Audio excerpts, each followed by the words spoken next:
Imagine printing extremely high quality miniatures at home. You might think it's expensive and messy, and a few years ago you might be right. But in 2025 it's a different story. You can create high quality menus at home, and it's easier, cheaper and cleaner than ever before. Let's get you started on your printing journey. Picking the right printer. Picking a printer and a setup with unlimited budget, that's super easy. Just get the best printer and all of the supplies in the world. So for this video, I'm going to assume that you are not made of money. Choosing your first printer on a budget, don't rush for the newest model. Instead, look for last year's version without fancy features like auto leveling. That might not even work. You don't need smart crap and AI in your printer. As soon as a new printer is released in a series of printers, the old version goes down in price a ton. We are now at a point where the pixel size on the printer, the theoretical bottleneck for print quality, are so small that you won't even be able to tell the difference in quality between last year's model and this year's model. Also, the screens are now hitting severe diminishing returns.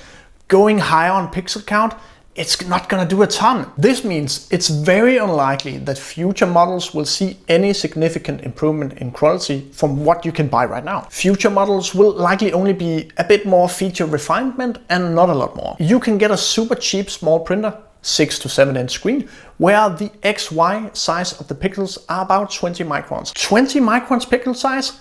That might be as good as it's ever going to get. Sub 10 microns might not ever be worth it. And we're talking printers here that will set you back maybe 150, 200 USD. Bigger printers might seem tempting, but they cost more and the screens are more expensive to replace.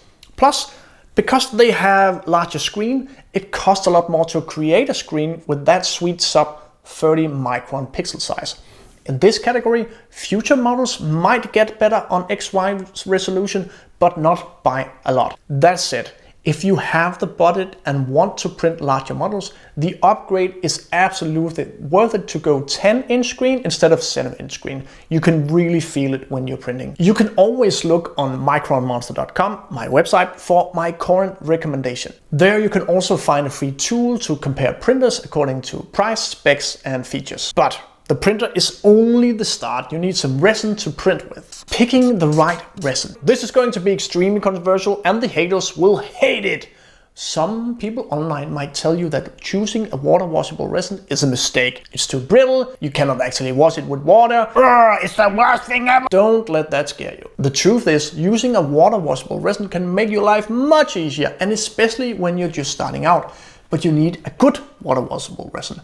If you buy a crap one, it will be a crap experience. If you look online, you will see that cleaning resin in alcohol, it's a sad little minigame really. You juggle several nasty jars of alcohol with contaminated resin in them. You try to use as little alcohol as possible. Your cleaning method emits more nasty vapors than the resin itself. It's a huge pain really. What if I told you you can clean your prints with plain water? This is what I like to call the one bucket method. It keeps your workspace neat, and you simply spray warm water on the model and let all of the liquid resin and contaminated water drip down into one big bucket. The force of the squirt takes the resin off, and the warm water makes it easier to get the supports off the model. After you're done, you simply let the warm water evaporate and you use sun to harden the liquid resin down below. It's simple and beautiful, but if you've ever handled water washable resin miniatures, you know that they break just by looking at them. And cleaning the liquid resin off with water, it's actually impossible, or is it? The secret? Wargamer resin. I know what you're thinking. Ain't this some kind of influencer product? I thought the same thing, but I did what most people are afraid to do. I tried it before judging. I think the Wargamer resin is the best resin for beginners. You can actually wash it in water. If you wash it the right way, it can be pretty tough. You skip the nasty jars, you can skip the wash station, and you get help from the warm water in removing your supports. You can always upgrade to an alcohol wash station if you think the change would be worth it. So shout out to Thorhammer and the team over on Yes, That's 3D Printed. I know it is a bit expensive, but for starting out, I think it's the best option. Oh, and remember, resin has an expiry date. Don't get too much all at once. Getting the right files. Where can you find amazing miniature files that won't empty your wallet? The best place to start out is by looking for pre-supported premium files. What? Where are the free files? I hear you. Calm down. At first, it might seem exciting to dive right into the big repository of amazing free files, but most of them are created by hobbyists just like you, so it's unlikely that they are pre-supported. And if they are, the supports might not be great. And great supports are very important. You might be tempted to try and do support yourself. Do not do this. While you're still learning how to print, you should not mess with trying to do your own supports. Why? If your prints fail, it is important to be able to figure out what was the variable that changed so you can get back to printing. Print fails will happen when you start doing support yourself, so wait! Focus on learning how to print first, then later on you can learn how to do supports. Do not mix these two learning processes. This will save you time, trouble and wasted resin. What you want to do is find great miniature files that are well pre-supported. A great resource to find these files is myminifactory.com, and specifically the tribes you can find there. When you subscribe to a tribe, you get a monthly batch of model plus often a welcome pack, which is the key. These creators put a ton of effort into making their files easy to print. This means you will spend less time fixing problems and more time making fantastic figures. By subbing to a tribe, you know that is the cheapest way you will likely ever get these specific files. Do not buy from the store at first. The markup on pricing is insane. There is this annoying fee when buying on MyMinifactory, but what you get in return is to have all your files located in the cloud in a way where you can actually browse them.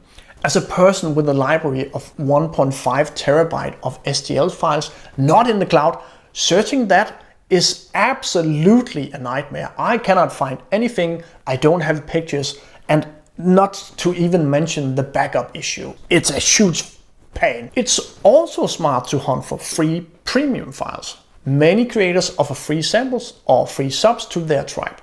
Take advantage of these deals. Just don't go overboard with the files. Remember that physical pile of shame you have? Now try that with a digital pile of shame instead and put it on top. Yeah, good luck beating the FOMO STL market. Getting the tools and supplies you actually need. When it comes to printing supplies, don't get carried away.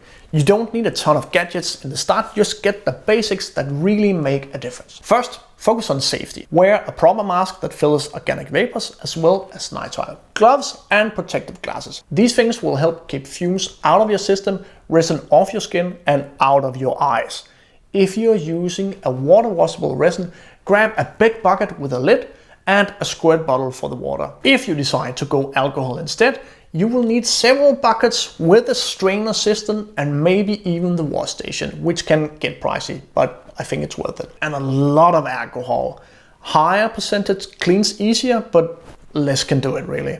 It depends on your region what is best to get. You will also want a silicone spatula. Stir the vat with the silicone spatula before and after each print to make sure you don't have any cured resin down below. This is the #1 FEP killer. Oh, and throw away that crappy USB stick that comes with your printer and buy one that is less prone to data corruption. The size is largely irrelevant as you should not store much on it anyway. Get a sharp plastic scraper with removable blades. This thing is infinitely more useful than the one that comes with your printer. It's easy to remove models with it without damaging the miniature, yourself or the build plate. Once the blade is damaged or gunged up, you simply replace the small blade. Stock up on plenty of paper towels for cleaning up resin spills. A microfiber cloth and wet wipes are also never a bad idea for FEP cleaning. And get more spare FEP as you will replace them at some point. For dialing in the perfect print settings, beginners should use the cones of calibration from Table Flip Foundry. They have the right amount of features and the features you actually need. And don't forget about curing your prints. You can use natural sunlight if you have any, but if not, I would invest in the curing chamber. While the wash station for alcohol and the curing chamber for curing are not strictly needed, they do help a ton. Just don't buy the 2-in-1 versions. I don't recommend them. By choosing only what you need, you will save money, keep things simple, and spend more time actually printing stuff you want. Important. Figure out a good space to print before you buy anything. And Watch this video about why 2025 is the perfect year to finally buy that resin printer.